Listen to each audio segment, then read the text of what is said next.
Okay, so when I say that I'm about to show you a sampler, what machine comes to mind? Is it an SP404, an MPC, an Octatrack maybe? Well, when Bastl told me that they were going to send me a sampler to try out, those machines were also what I was thinking about.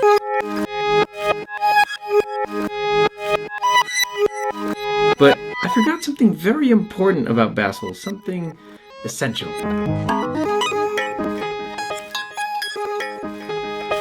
They are absolutely, unapologetically, and delightfully insane.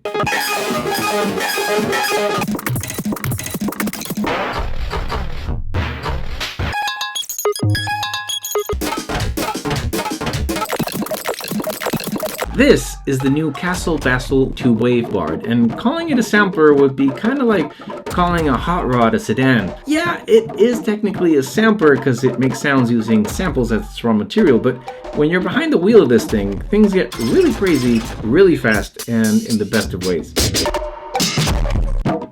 In this video, I'm not even going to try to give you a detailed technical rundown of this thing, because frankly, the specs couldn't be more relevant in a device like this.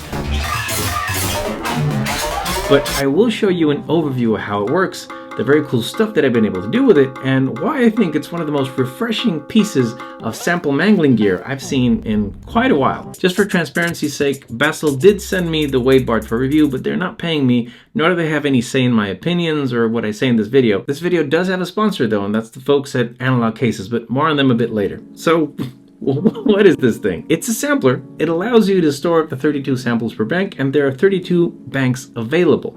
However, the recommended number of banks and samples per bank is both 8, and I'll show you in a second why that is. The samples themselves can be 89 seconds in mono or 44 seconds in stereo at 44 kHz 16-bit. As for ways to mangle them, you get plenty of knobs to play around with, so let's take a look at what they do. You get the pitch knob over here, which allows you to move up or down 2 octaves, so 4 octaves of range.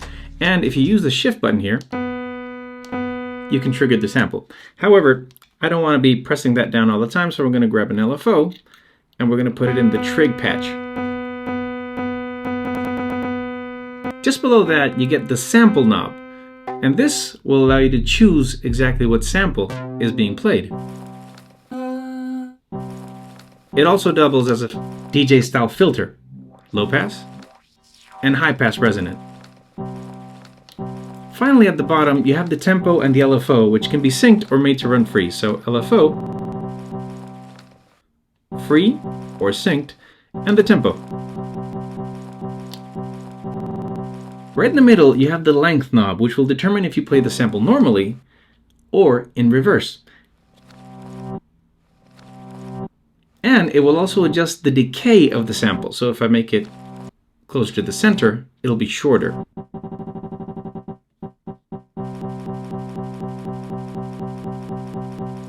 Now, just above that knob, you get the power button, which is always nice to have. Right below that, you get the shift button, which can act as a trigger for your sample and also gives you access to all these secondary functions. Same with the bank, you can toggle through the different banks of samples, and it also allows you to access other functions of the left side knobs. Now, this is where things start getting interesting. The first knob is the pitch mod, which when you patch in a cable like I did so, will allow you to cycle through different notes that can be set to a scale. On that same knob, if you press the bank and turn it, you can set the bar to be quantized to one of the default scales, or you can also import your own. This also acts as an input gain knob for external audio. Right below that is the Q play knob, which will determine how the BARD will cycle through the samples in your bank depending on how you patch it. And this is where things start getting wild and pretty generative. See, at this point, you might have been thinking, hey, how am I supposed to play this thing if there isn't any MIDI in, no pads, and no keys? Well, young grasshopper, this ain't that kind of sampler. The BARD essentially plays itself. You are just a mere guide, a sample whisperer, if you will. And if you can bear with me for just a minute, I'll explain the sequencing when I finish telling you what the rest of the stuff on the panel can do. This same sample mod knob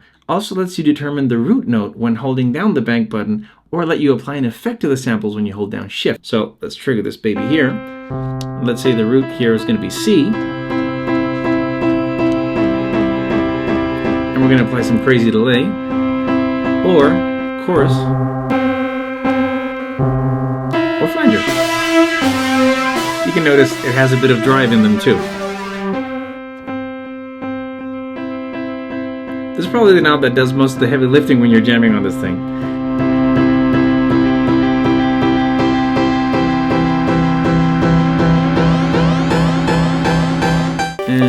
we also mess around with the banks. Now I'm actually cycling through the banks, and that's why Bastl recommends 8 banks of 8 samples. So this can happen. If you have 32 banks, I believe it's going to get way too weird. But of course, you can also try it. The third knob on the column is the LFO mod knob, and it'll let you modify the LFO wave shape to triangle, ramp, saw, exponential, or logarithmic, depending on your settings. This same knob will also act as a fine tuner, but more importantly, it's going to let you choose between different rhythmic patterns, which can also be customized just like the scales and samples with the dedicated app. Now, before we start getting lost in the sauce, I want to take a few seconds to thank today's sponsor, Analog Cases. Ever wonder how and where I store all of my gear on the channel when it's not on my desk? Well, I keep it all safely stacked and protected from dust and my toddlers with Analog Cases. Analog Cases makes custom cases for most popular synths and groove boxes, as well as desktop stands, performance stands, and my favorite, the TrackPack Backpack, which can easily fit an Ableton Push 3 or an MPC Live 2, and was voted this year's most comfortable backpack to sleep in by Bruno, my ferret. Use my affiliate link in the description to get a discount on your next purchase. Thank you so much, Analog Cases, for supporting my channel and other creators like me. Just like on the effects wizard I reviewed a few months ago, the Wave BARD has a bunch of patch points that will essentially allow you to trigger different patterns, CV values, LFO shenanigans, and generally just have a great time. Now, I'd be lying to you if I told you I put that much thought into what I'm patching, when I'm patching. Just know that the whites are outputs and the blacks are inputs. Honestly, this is one of those close your eyes and let Jesus take the wheel kind of devices.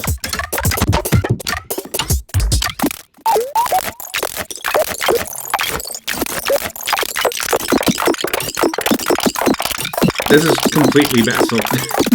After a while, you do start getting a sense of what happens when you start turning the knobs and muscle memory kicks in, but the mayhem is part of the charm of this whole experience.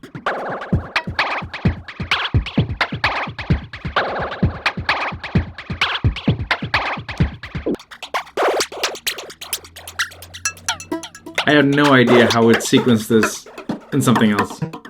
The melodies, percussions, textures, and the sounds that come out of this are something that I doubt I could intentionally replicate anywhere else. And I really think that this is one of those devices that need to be permanently hooked up to your favorite field recorder or sampler, because you're going to stumble into a lot of golden nuggets of sound all the time, and it's hard to get those same settings back. So you better have that stuff recorded.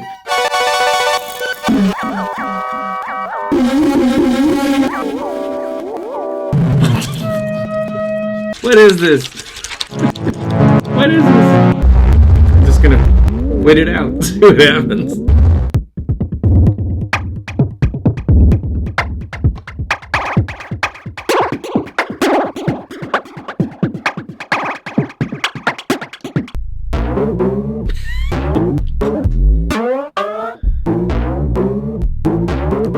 In my time with the BARD, I've discovered a bunch of textures, percussions, sounds, just amazing stuff that I'm gonna grab and use on a more conventional sampler. But I love that I get this little, surprise box of sound.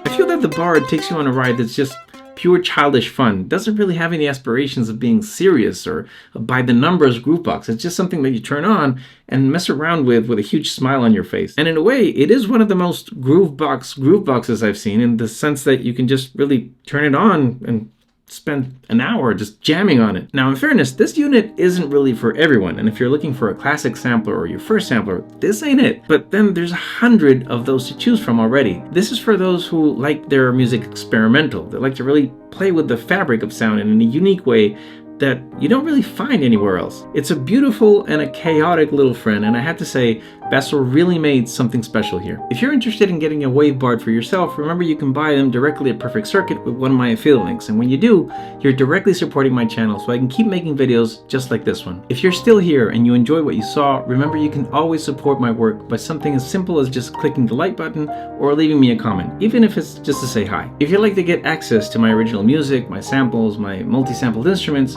and one of the friendliest discords on the face of this earth, head over to my Patreon. Everyone's welcome there. As always, thanks so much for watching. I hope you found this video useful, or at least entertaining. Have a great week. I'll see you next time.